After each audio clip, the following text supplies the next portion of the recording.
Ian Dennis, mambo. Poa sana, mambo. Karibu sana brother. Mimi nilikuwa naona kama tushaikuwa naye kwenye inspirational. Kumbe tulimleta wakati tukiongea kuhusiana na mambo ya social media. Ilikuwa ni wakati wa ile Westgate. Ilikuwa Westgate. Ile ya mwisho ambayo ilikuwa na bombing. Haikuwa Westgate? Haikuwa Westgate. Ilikuwa ile nyingine, ile ya mwisho. Nimekumbuka. Ilikuwa ile nyingine watu wakao kutumia mambo ya mitandao, si ndio? Tukakuleta utupatie, your analysis. Mambo vipi? Mzuri kabisa. Good to have you in the studio. Thanks so much for having me. Congratulations on your book. Asante sana. When even kuna kitabu, was this always your dream kwamba ukue an author at a particular point in your life? Hata ikuwa wazo. Ni COVID ilifanya haya. No way. Yeah. No way. Because COVID ilifanya to pause for a while. So nakumbuka hiyo period ya COVID ilipotokea.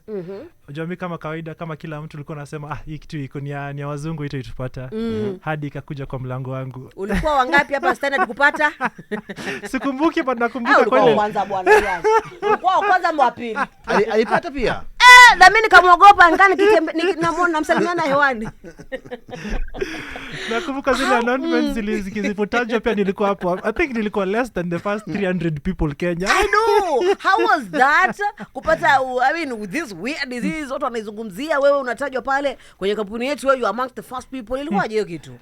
Ilikuwa kushtua. Unajua kwa kwanza mimi nakwanga I don't know, isipokuja kwa mlango wako kwa like maisha itaendelea tu. So nakumbuka nilipopigiwa simu nilikuwa nimefanya results ndio nikaambiwa niko positive ndio sasa nikaanza kuona vitu ziko real. So baada ya muda mchache ndio nikaona hali kumbe mwili pia ikaanza kurespond. Nikaanza shida ya breathing na nini na nini. So nikaanza kulemewa na nikasema hii maisha siwezi kufa hapa. So nikaanza kupiga simu nakumbuka nikakujua na ambulance hiyo time ilikuwa very scary. So ukijua na ambulance umevaa the PPEs, hakuna mtu atakushika because kuna COVID, kapeleka hospitali.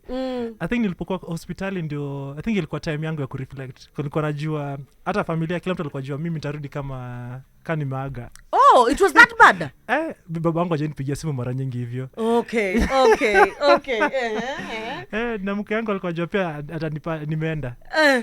So hiyo pale nikiwa hospitali ndio nilipia period ya kureflect. Because nilipokuwa hapo ndani nakumbuka nikaona mzee fulani alikuwa pia ameadmitiwa pia hapo. Na alikuwa amputated kwa mguu mmoja. So nilikuwa naangalia tu hali yake, like ameishi miaka karibu 70 na maybe familia yake itamuona tena because pia alikuwa hali mbaya. Na nilipokuwa hapo hospitali hiyo mzee aliaga. Na hapo ndio nilinipea point ya mimi pia kureflect juu ya maisha yangu. Na kutoka hapo ndio wazo ya kuandika kitabu ikakuja because nikaniambia hiyo mwaka nilikuwa 28 then. Na I can hit by then nilikuwa na experiences wengi wako nayo. Na nimekuwa through biashara watu nimekutana nao. Ndio niko naocha niandike kitabu my experiences na hapo ndio thought ilikuja ama wazo ilikuja. Ukisema umekuwa through biashara gani umekufanya kwani? So nimerun biashara ya production kinaitwa Figure Studios, one of the biggest productions nimefanya. Nimekuwa biashara ya training, so kuna company inaitwa Vici Group. Nimejaribu a lot of things around tech, so kuna vitu nyingi nimejaribu. Na besides hapo pia niko hapa Standard na ni mkubwa innovation. But also besides that mkubwa. Yeah, boss. Ama ni boss.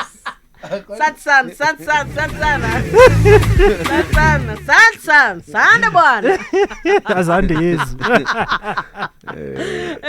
So what exactly do you do at Standard Group? So the Standard Group, I lead the innovation team, which is part of the strategy team. So kujaribu tu kuangalia biashara in terms of opportunities gani ziko hapa in terms of vile media iko. Wazo gani tunaweza kuwa in terms of expand biashara pale iko. So that's primarily innovation is. Okay. So kutry tu kujaribu my ideas kadhaa in terms of the business na kuangalia jinsi biashara inaweza endelea in terms of tunaweza tengeneza pesa aje. Okay. Biashara ni kitu ambacho umesomea ama ni passion tu uko nayo? Ni kitu nimesomea na it's a passion. Na nilisomea tu ilikuwa ni coincidence. Nilikuwa nataka kuwa mwanarubani. Alikuwa nataka kuwa pilot. Nilikuwa nataka kuwa pilot. Lakini pilot tunaonia tu ni nguo naweza vaa zile shati za pilot. Na labda ukienda JKA waone pale. Nataka tumjue vizuri Ian Dennis. Ambaye is the show still on TV? The show took a break later this year. There's a new show that's coming up next month. Okay, you are still? Yes. Okay. So Ian Dennis, watu wakisikia jina lako wanaanza kudhani mzungu. Mzungu. Watu kapi huyu jamaa? Tell us where you're from. Nyumbani kwa baba ni Homa Bay, alafu kwa mama ni Busia. Lakini mimi nimelelewa Nairobi. Siwezi sema ati niligrow nyumbani ama wapi na wapi. Shule umesoma wapi? Shule primary nilisoma inaitwa SOS Hamangamaina Primary School. Hiyo iko Buruburu, niligrow Buruburu. Alafu high school nilienda Light Academy. Light Academy kwa Karen. Ile moja? Hiyo moja tu. Ile moja? Light Academy International School. Inaona maisha yalikuwa mazuri basi pale nyumbani. Babini huyu bwana. Si ubabini, but I think parents wangu walikuwa taka kunipea the best education. Because my parents wangu wote wametoka kwa famili za umaskini. Walimanage kujitoa katika umaskini, na I think the biggest thing iliwatoa hapo ni education, because walikuwa wamesoma. So walitaka kutupea the best education. And I think really appreciate it. Nyinyi mko ngapi kwenu? Tuko watatu, nina wandugu wawili. Wangapi kwenu? Mimi ni wa kwanza. Firstborn. So mimi ndo firstborn. Naitwa Ian, brother wangu anaitwa Alan, alafu wa mwisho anaitwa Alex. So tumeachana na miaka 3. Shout out to them. Wakati una grow up, ulikuwa unatamani kuwa nani? Umetaja hapo awani urubani. Nilikuwa nataka kuwa rubani. Nilikuwa find it very interesting. What was this one thing ilikuwa inakuvutia katika urubani? I wanted to travel the world. I just started to travel the world. I wanted to experience the whole world. Lakini kwa vile tuonyesha pia rubani pia can come back to earth. So story ya rubani kuja kuishi wapi? Nilisha nikiwa high school. Nikiwa high school ndo nakumbuka nilikuwa napenda business studies. I think hapo ninaweza come across business. Na nilikuwa I think ndio subject pekee nilipata A. Nilikuwa napenda tu mambo ya biashara, like how accounts work, biashara as in all the different concepts. Na nakumbuka nikimaliza high school niliambiwa, niliuliza my business teacher naweza fanya nini, akaniambia ende ufanye commerce. And hapo you can hit business. My dad was also an accountant, and nikajua alikuwa anafanya nini. And I thought my dad made it very well. And I was like, maybe naweza kwa kama yeye. Nikiwa high school, nikiingia university niliingia Strathmore. In between nikarealize, okay, ni mzuri, lakini watu wanatufunza watu hawajaifanya biashara. Because you were interest yako ilikuwa ni biashara. Nilikuwa very interested na story ya biashara. Na parents wako were they in business? No, my dad amekuwa employed all through. He was a senior accountant, and he had a very successful career. Because your era yao ilikuwa very few walikuwa na graduate. So wale wali graduate, maisha yao ilikuwa mzuri sana. And my dad was just one of them. Nini ilikuwa inakuvutia kwenye biashara? Niliona possibility. So one of the nikiwa university nakumbuka Strathmore, kuna Strathmore Business School. So nakumbuka one time nilikuwa nimerealize na passion ya media. So nilikuwa naenda kuvolunteer, sasa nilikuwa kwenda kuchukua picha na nini. Alafu nikaanza kuobserve, naona wakina the business people wakikuja, wakina Chandari wakuja hapo, all the entrepreneurs wakuja, naona maisha yao ni much better than the rest of the other people. Alafu nakumbuka within that particular process, and there's a big up, I'm sure you guys know Eugene Bugwa. So nakumbuka nikiwa high school, hapo ndo Eugene pia alikuwa ameanza kupenya. So nilikuanga president wa the Strathmore Business Club. Yes, Young and Rich. So siku moja nilikuwa nimeinvite Eugene. So nilikuwa na arrange events nikiwa university, business events. So one of them nika invite Eugene. So tukianza, Eugene akaanza kuambia story yake. I'm like, nafanya production, alafu kila mwezi napata check ya 1 million. Alafu napo ni hit. Mimi napo nataka kusomea niko accountant ama auditor, na by the time nifike 1 million nitakuwa naendelea kufa. Napo ndo perception ikaanza kuchange. Alafu within that particular process I met one of my mentors called alikuwa Joseph. And then hapo ndio tukafungua biashara ya kwanza, na nikaanza kuona the possibilities that actually business can actually get put you into place. So nilikuwa nimefungua biashara ya kwanza nikiwa bado university, ndio tukafungua. Alafu ilikuwa ni biashara ina gani? So ilikuwa production house, ilikuwa inaitwa Figure Studios. Alafu my first client walikuwa Sauti Soul. Hold up! At your first Sauti Soul. Walikuwa famous size. 2013 they were still very big.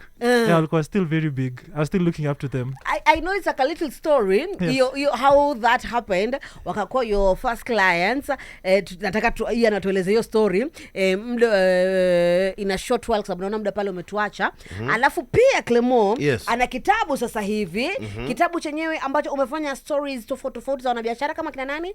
Kuna story ya TD Jakes, kuna story ya Vimal, kuna story ya Jinadin. Kuna so many different stories. Did you speak to them?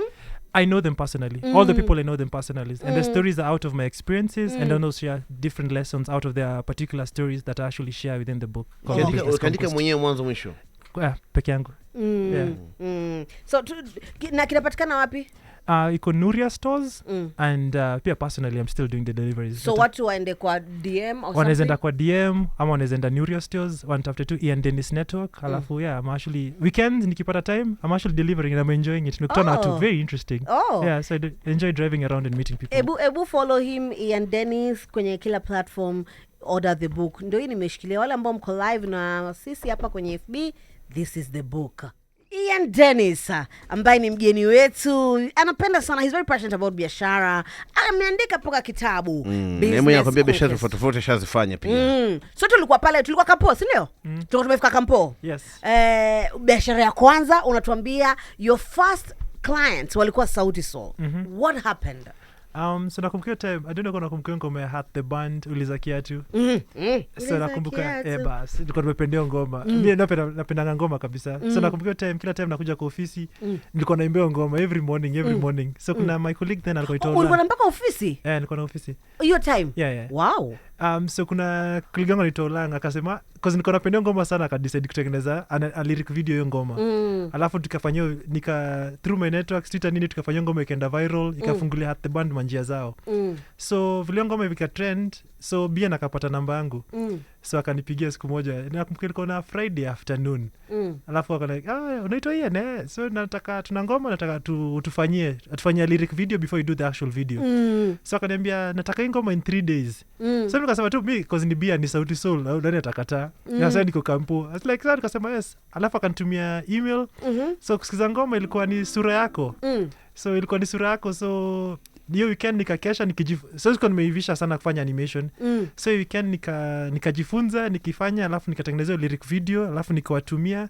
Hata sikuwatumia actually, walikuja kwa ofisi kuangalia. Nakumbuka sasa walikuwa na kagari kadogo, I think walikuwa na Vits then. Sauti Soul bado walikuwa najijenga lakini walikuwa wakubwa. Mbona wachome like mbona like it was part of the process. I think ilikuwa gari ya Chimano, maybe ndio kama ilikuwa hivyo. But walikuja kwa ofisi wakaview, wakapenda, alafu ndio ikaenda out na ilikuwa the first plan. So walikulipa pesa ngapi? Walilipa ilikuwa 30,000. 30,000. Ala, sura yako ipi hapa sasa? Sura yako mzuri mama. So tafuta lyric video. Lyric video, yes. Sura yako lyric video.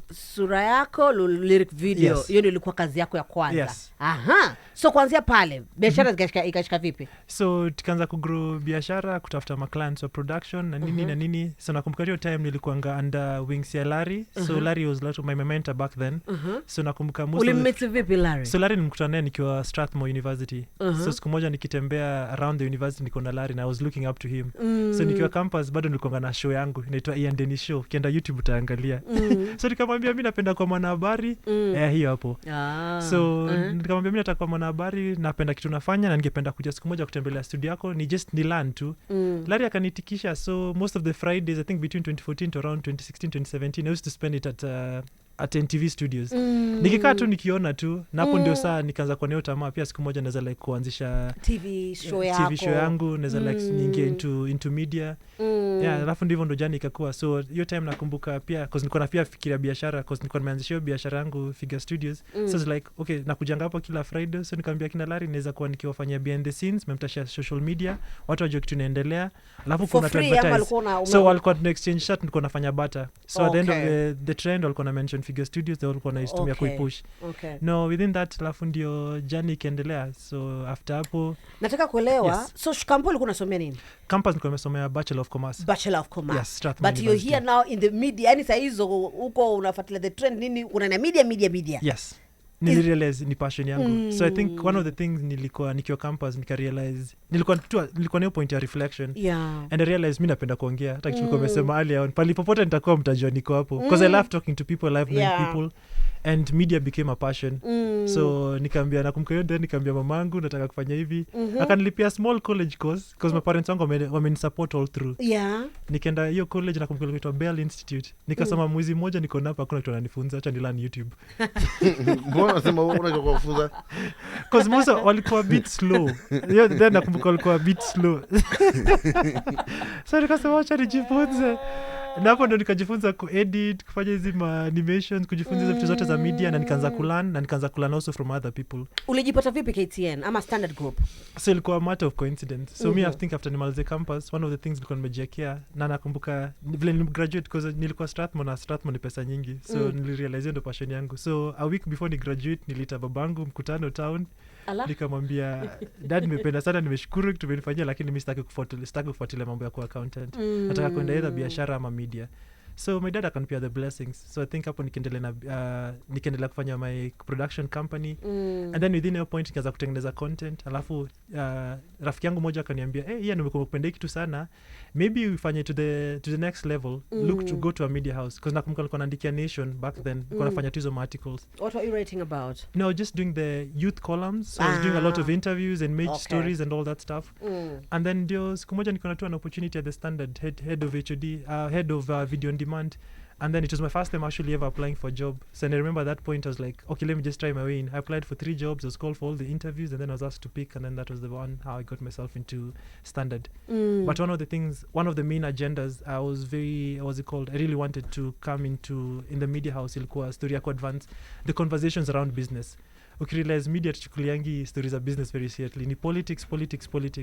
So I also had done Yoshi yangu business coach, nilikuwa nimejishoot kitambo, like a year 2 years before the actual show. Nilikuwa nimeshoot your concept on YouTube when you go through it, and then I came and pitched it, and that's how I got the show in, but I was also still juggling between also my role, and that's how it actually came to be. So mtu anaweza kusikiza anasema huyu jamaa anapenda biashara kweli, amefanya biashara tangu kwa mdogo. Sasa hivi uko na biashara unafanya unafanya biashara gani? So sasa nina interest in real estate, so kujengea watu manyumba. So kuna company you're partnering with inaitwa Pacific Reality, so that's one of the things I'm doing. And also kuna some other things I'm actually in process, so I'm still doing production on training on the side. There's some business that I'm actually running, but right now, because I think I turned 30 this year, and I think ukiturn 30 na find 20s ilikuwa kujaribu vitu nyingi. Hapa tunaishi hapa ni maisha my friend, karibu tuishi sasa. So I think when we turn 30 kuna hiyo clarity, I know really what I want. And businesses that I want to set up right now, or rather what I'm actually in the process of doing, I'm in real estate, na pia there's a yogurt company I'm actually trying to set up. Yes. Kwa sababu mtu anaweza jiuliza, then mbona uko katika kuajiriwa? I think it's a balance of two things. So for me, one of the things, uko hapa for a purpose, and uko hapa for a season. So and what I'm actually doing falls within that particular purpose for this particular period of time. Yeah, so I think you can always do everything so long as kuna wakati wa kila kitu, because uko hapa 8 hours, you have another 24 hours during the day. So how do you balance both of them? And how do you get to use the best of yourself for this particular period of time to advance your agenda? Yes. Kitabu hiki ambacho umekiandika, Business Conquest. Yes. Tueleze, tupatie more details about it. Ni kitabu cha aina gani na kinapatikana wapi? So Business Conquest ilikuwa reflection yangu ya, cause nakumbuka nimeelezea nimejaribu a lot of things, na pia within that period nimekutana na watu wengi sana. So even before the Standard group, I'd actually met most of these particular people. And it's a reflection in terms of what are the business lessons one can actually learn from all these particular individuals and all these experiences. So experiences zote, nizo mastori zote, nimezi internalize in terms of my particular perspective and experiences, na elezea see how to go about it. Seme kama ni side hustle, kuna 2 stories hapo. One of them is it's a school called Brook Hill Academy. I'm actually a board member of that particular school. So it's a school that was started by a good friend of mine into a Coleman Otage. So he has a full-time job, but he's managed to establish a big school with almost a population of 1,000 students, and you can actually juggle both. So from hizo mastori zote, mtu ni kureflect, so what exactly alifanya nini right? So I've been able to be in conversations, and nimekuwa na marafiki wangu menajua wamefanya so many big things. So through the book Business Conquest, I'm just doing a reflection out of the different phases of business. What exactly is it that you can actually get to learn from those people, and creating business nuggets where you can actually learn from it. So that's primarily what the book is all about. Nataka kuchange narrative. Najua many attempts tutakuongea mambo ya biashara, itakuwa like tunataka kuongea Mark Zuckerberg, Elon Musk, tutakuongea all the white people, but hapa kuna so many interesting stories about ourselves, na kuna lessons in the land come to kama mimi ama wewe. And I think that's the reason I think I'm actually one of my purpose within media, kuonyesha watu kwamba kuna watu kama wewe wamejenga biashara kubwa na kuna lessons unaweza learn kutoka kwao. Yes, and that's what the book is all about.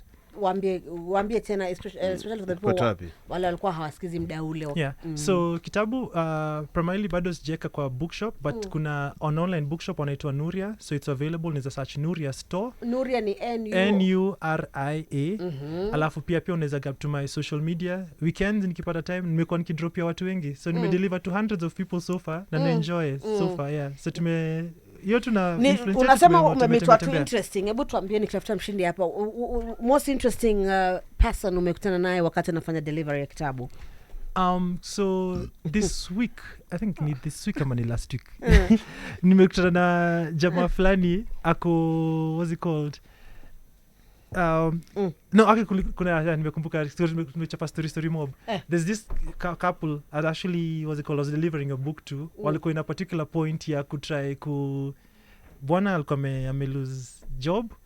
Alafu alikuwa taka kuingia into full time content creation. So I think your conversation kuchapa naye niko na advice in terms of asijaribu kuingia content creation full time na familia. So nimekuwa na so many different conversations na watu different. Nimekutana na one of the also interesting person, kuna lady anaitwa Valane. So she's originally from Congo. And she was actually in Kenya also doing her book tour. So tulipata naye pia within that particular process. Anatembelea karibu nchi kaa 10. And yeah, I've met so many different people. And also Juzi, nilikuwa na drop another American. She's called Hope. She was actually in Kenya for a few. So it was very interesting. She was flying business class. Na alikuwa amepost book yangu ikiwa hapo. Alikuwa anapeleka kitabu yangu. So umetembea America. I've met a South Korean. So I've met so many interesting people. Manunua vitabu hapa studio ama So kuna watu mbalimbali. Imekiriza kwanza. Tuanzia. Hai Glebo. Wewe ni business coach. So what are some of the things ambazo unafanyaga kwenye na hiyo role yako?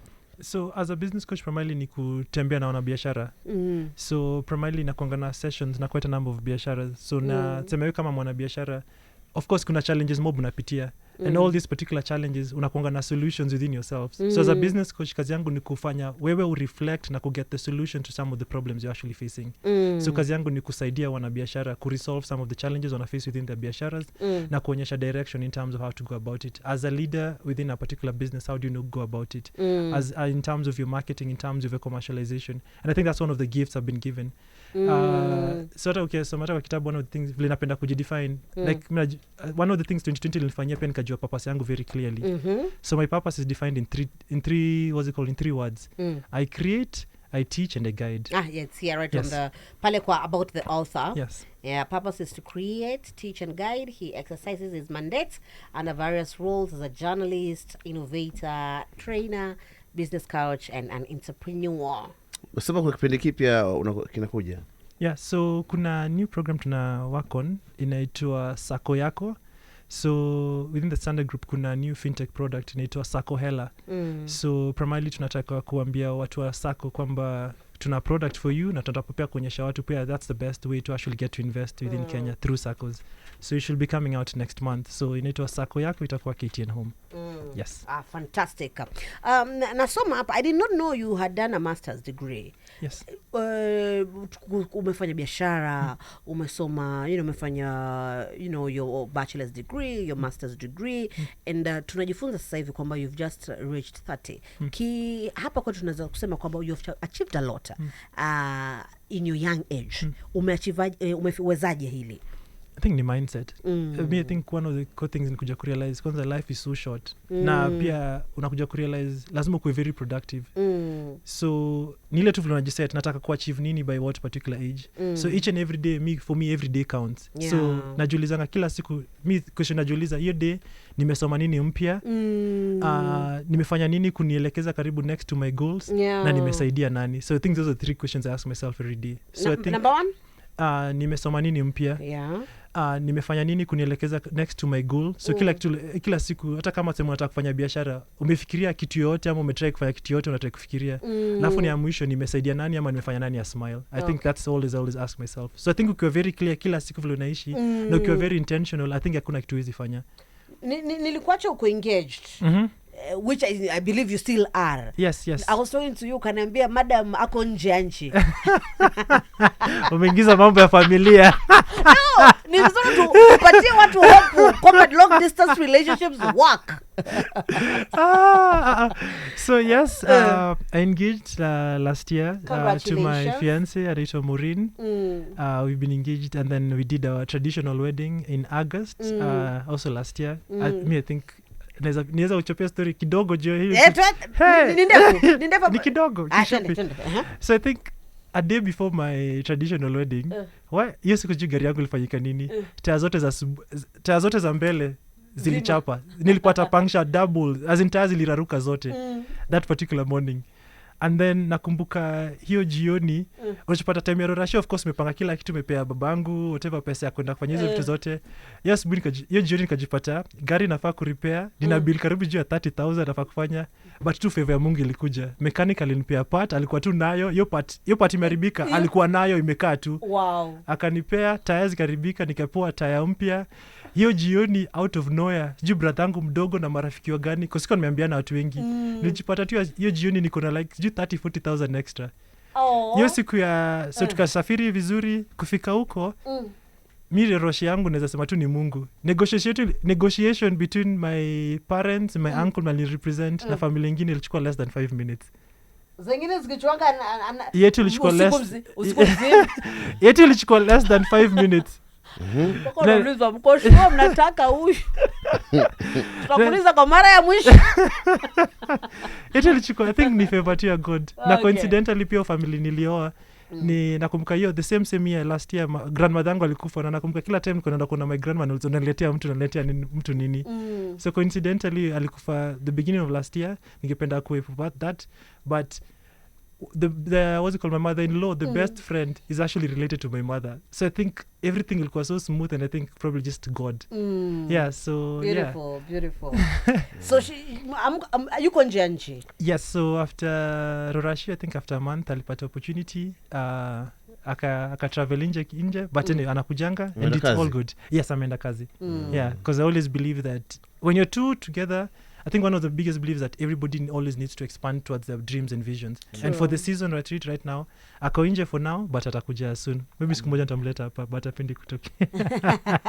Hata nikushota shtuka nimeongelelea haya. She's very private. Kila mtu akuuliza nini? Anakaa muda gani?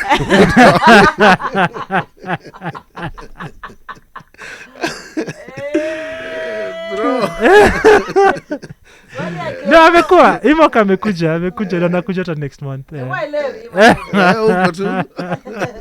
Niko busy. Na kila mmoja swali lako pia, kuna swali lako nyingine hujaliuliza. Unamsikia ako busy sana. Shanga sherehe, burudani. Ni swali la Clemo hilo si langu.